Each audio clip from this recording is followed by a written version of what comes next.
వాళ్ళకి ఏదైతే మనం చెప్పామో అది చేసి చూపించిన తర్వాతనే మనం ఓట్లు అడిగి గెలిచాము కాబట్టి ప్రజల దగ్గర ఏ రోజు మన విలువ తగ్గల.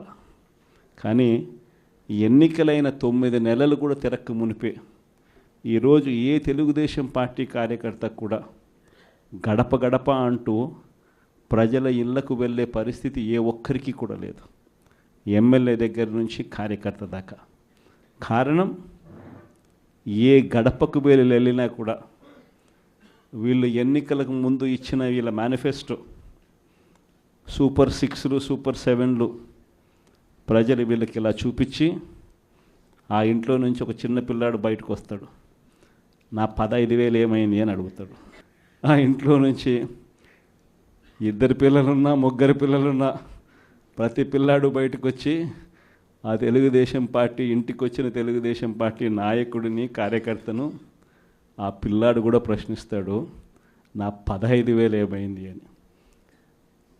వీళ్ళింటికి పోయినప్పుడు ఆ పిల్లల తల్లులు ప్రశ్నిస్తారు, నా 18,000 ఏమైంది అని చెప్పి. 50 ఏళ్ళు నిండిన వాళ్ళు వచ్చి ప్రశ్నిస్తారు, నాకు 50 ఏళ్ళకే పెన్షన్ ఇస్తానన్నా నా 48,000 ఏమైంది అని చెప్పి. అదే ఇంట్లో 20 ఏళ్ళ పిల్లోడు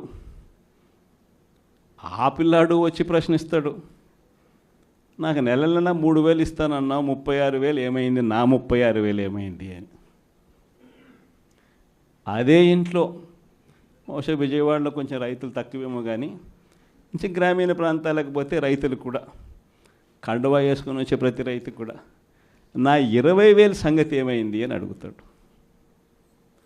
ఇలా ఏ ఇంటికి వెళ్ళినా కూడా తెలుగుదేశం పార్టీ నాయకులకు కానీ కార్యకర్తలకు కానీ ప్రజలకు సమాధానం చెప్పుకోలేని పరిస్థితుల్లో వాళ్ళు ఉన్నారు.